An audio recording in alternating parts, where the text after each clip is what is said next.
from those who have a strategic reason for giving us, provide us information, but real information about people, lives, and everything. All those particular things are now on the table. Danny Glover walked onto the Oscar stage in 2023 to accept Hollywood's highest humanitarian honor. Nobody in that room knew he had already been diagnosed with Alzheimer's disease, and for years, the Lethal Weapon icon reportedly carried that secret. Until recently, when people started talking about it again. Why did Danny hide this from the world? And what does his confession expose about a crisis reportedly hitting Black communities at double the rate? Join us as we uncover the tragedy of Danny Glover that is beyond heartbreaking. The diagnosis that changed everything. In 2022, the Academy gave Danny Glover the Jean Hersholt Humanitarian Award. It was Hollywood's official way of acknowledging that he had spent decades doing charity work instead of just attending after-parties. Glover stood on stage, thanked his late mother, and gave a speech about justice and the power of art. The crowd gave him a standing ovation, but nobody in that room actually knew that he had recently been diagnosed with Alzheimer's disease. The diagnosis came right around the time of that ceremony. For years, Danny kept it private. His family knew, his closest friends reportedly knew, but the public had no idea. Then, on July 1st, 2026, Danny sat down with former NBC nightly news anchor Lester Holt for a Today exclusive interview and told the world the truth. He has Alzheimer's. He has been living with it for years, and his speech, movements, and memories have all slowed down since the diagnosis. The news hit everyone hard. Danny Glover, the man who spent his career playing tough-as-nails movie detectives and marching on actual protest lines, is now dealing with an enemy he cannot fight off or outsmart. He has been diagnosed with Alzheimer's disease, which is a brutal, progressive condition that systematically wipes out a person's memory. There is no magic cure or escape route. It is just a slow, incredibly tough process of watching someone lose pieces of themselves over time. Sadly, a guy who spent decades remembering every single piece of activist history now has to fight a disease that specializes in stealing exactly that. Danny Glover talked to Lester Holt and admitted that while he is managing for now, things are going to get a lot worse as the disease takes over. He is still struggling to wrap his head around the diagnosis, but he tries to find small reasons to keep going.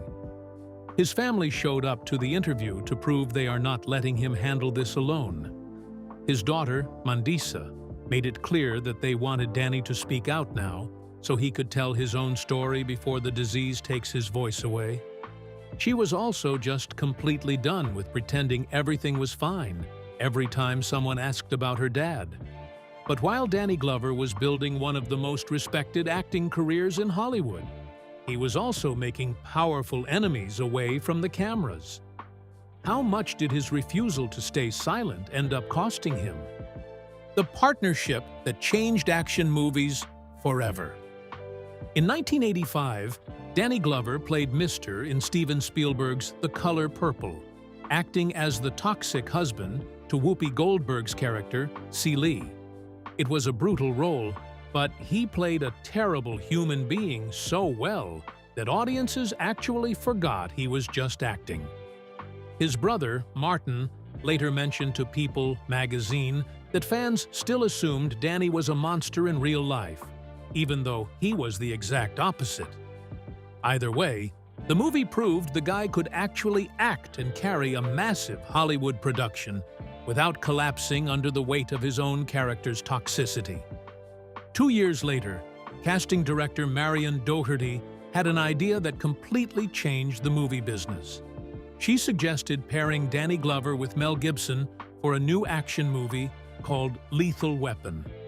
The script, written by Shane Black, did not actually specify any race for the character of Roger Murtaugh.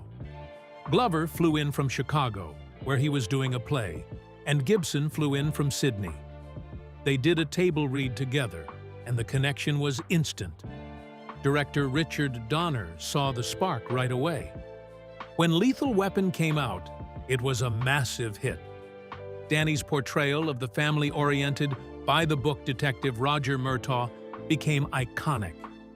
His catchphrase about being too old for the chaos around him entered the cultural dictionary and never left. The film spawned 3 sequels across the next decade, and Danny and Mel became one of the most successful duos in action movie history. The franchise earned hundreds of millions of dollars at the global box office and proved that a biracial buddy cop partnership could anchor a blockbuster franchise. Danny Glover did not just stick to playing awful husbands on screen.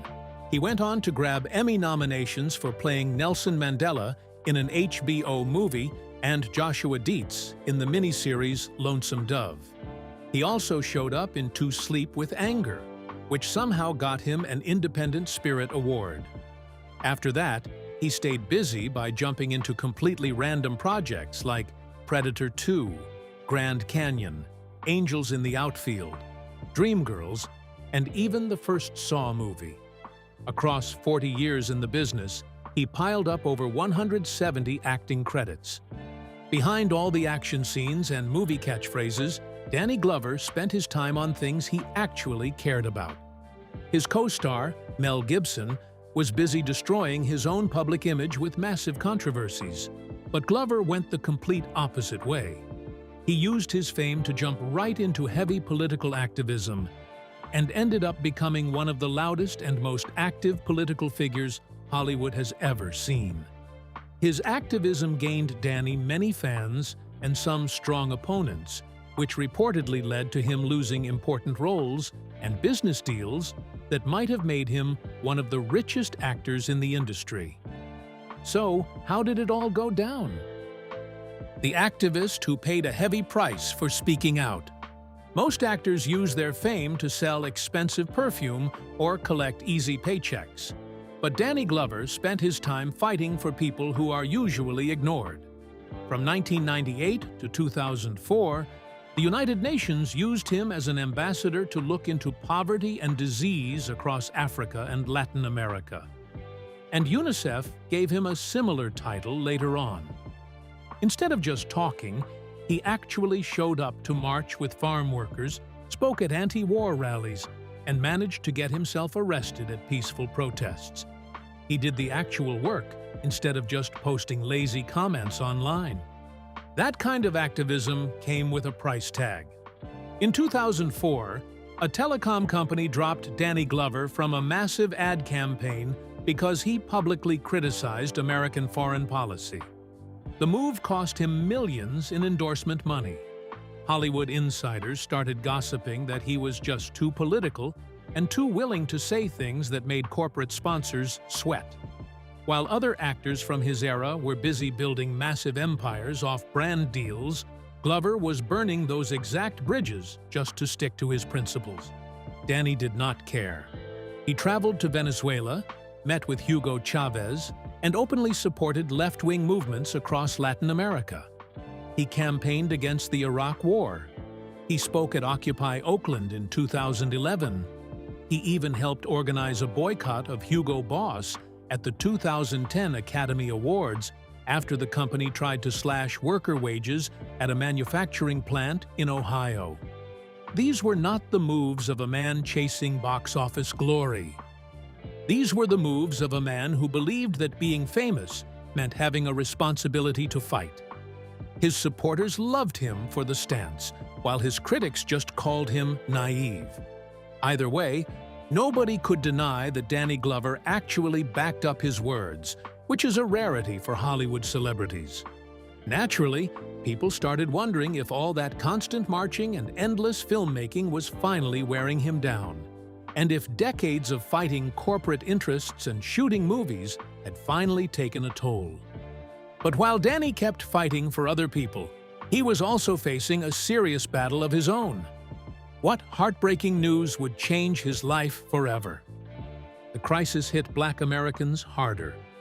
Danny Glover is one of more than 7 million Americans over the age of 65 currently living with Alzheimer's disease. But the numbers tell a story that most people never hear. Black Americans are reportedly twice as likely to develop Alzheimer's or another form of dementia compared to white Americans. Scientists say this massive gap is caused by a mix of predictable issues. Black patients deal with much higher rates of heart disease, high blood pressure, and diabetes. On top of that, a broken medical system means they get diagnosed way too late, usually after the disease has already done a ton of permanent damage. Decades of terrible access to basic checkups did not help either. It turns out this gap is not a genetic accident. It is just structural inequality working exactly how it was designed to.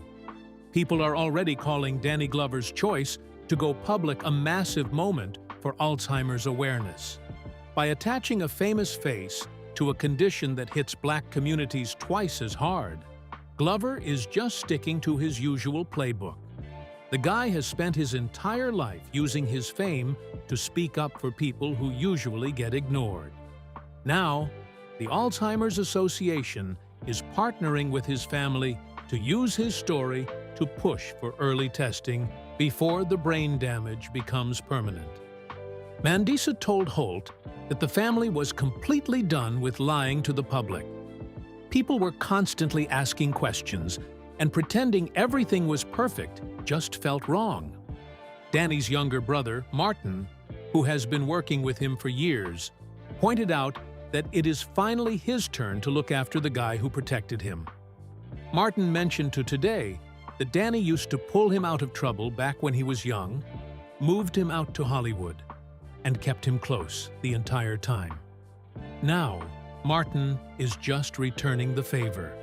It is nice of his brother to finally step up, considering it only took a major neurodegenerative disease to get him to pay back a 40-year-old favor. The boy from San Francisco who was never supposed to make it. Before Danny Glover became a household name, he was a kid from the Haight-Ashbury neighborhood of San Francisco, growing up with two postal worker parents who spent their weekends doing NAACP work. His mother Carrie and his father James were not Hollywood people. They were civil rights people. They marched. They organized. They raised 5 children to believe that justice was more important than comfort. That foundation shaped everything Danny would eventually become. But Danny had obstacles most people never knew about. As a teenager, he started having seizures.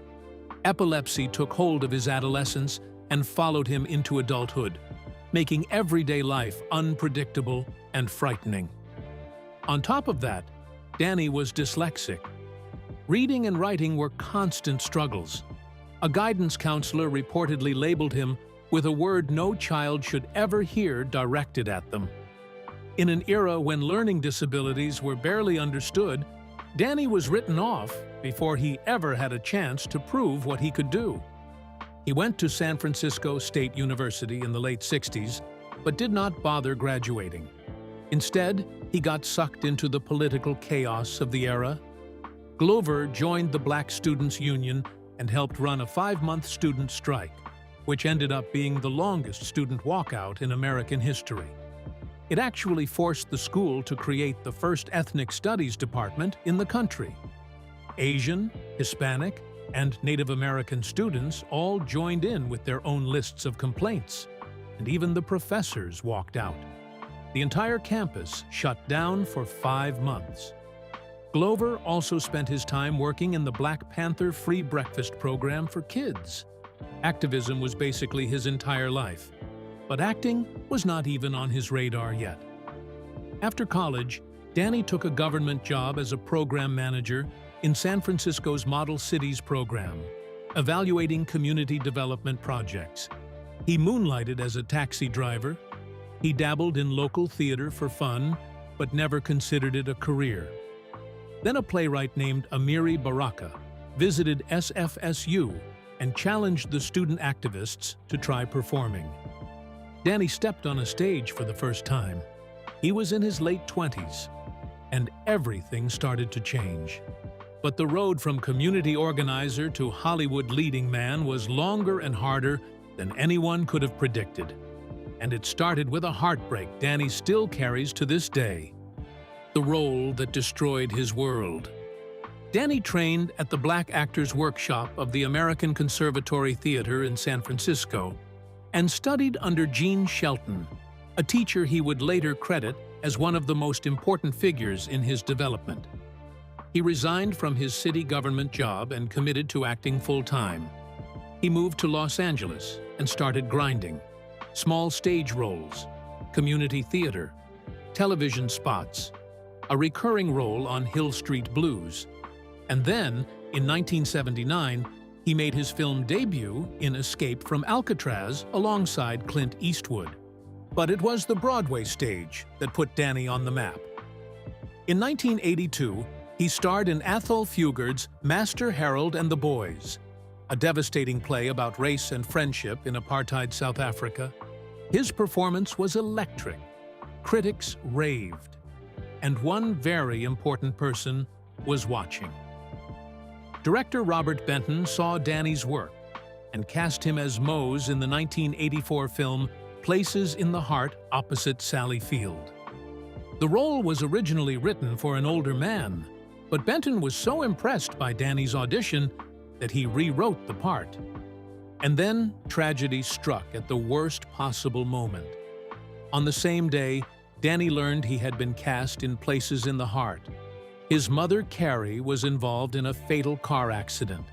The woman who had raised him, who had marched for civil rights, who had worked at the post office every day to feed 5 children, was gone. In a recent interview with People, Danny recalled that his mother had secretly wanted to be an actress herself and had beamed with pride after watching him perform on stage for the first time. She never saw his Hollywood breakout. Danny poured his grief into the role. He drew on memories of his grandfather picking cotton in rural Georgia. He channeled the loss of his mother into every scene. The performance was deeply personal and profoundly moving, and it opened the door to the role that would define the next chapter of his life. That next chapter began with a phone call about a script that paired him with one of the biggest movie stars on the planet, and it turned Danny Glover into a global icon overnight. The final chapter that may never be written. For years, fans have been waiting around for Lethal Weapon 5. The project looked completely dead after the original director, Richard Donner, died in July 2021 at 91 years old. However, Mel Gibson later claimed that Donner had personally asked him to take over the director's chair if anything happened to him. Gibson agreed to do it. He even told the press that the new script is somehow the best one of the entire franchise. Danny Glover gave his approval over a phone call, basically telling them to just get moving on it. In May 2025, Danny Glover and Mel Gibson met up at fan conventions in Orlando and Philadelphia to answer endless questions about the delayed sequel. Both actors looked noticeably older, but they acted like they were still back on set. They cracked jokes and even held hands to copy a scene from Lethal Weapon 4. The old chemistry was still working, which immediately made fans hope that this final movie might actually happen. Then came the Alzheimer's announcement, and the question nobody wants to ask out loud suddenly became impossible to ignore. Can Danny still do it? His movements have slowed. His speech has slowed. His memories have slowed. The disease is progressive, and there is no cure. Lethal Weapon 5 reportedly remains in development, but studio problems have kept it from moving forward. And Danny's diagnosis adds a layer of heartbreak that no screenplay can fix. Danny Glover has not actually said he is done working. In his interview with People, he mentioned that he does not feel like his life is over and that he still has things to do.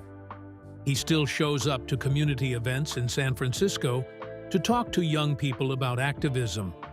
Every morning, he tries to stay involved with the world by reading and finding something meaningful to focus on. But time is obviously running out faster than it used to. Now, fans who grew up watching him play Roger Murtaugh are just wondering if the guy will get one last chance to handle his own crisis. The guy who spent 40 years telling movie audiences that he was too old for dangerous situations is now dealing with the worst situation of his life. This time, there is no movie partner to call for backup, no script to guarantee everything turns out fine, and no director to stop the scene.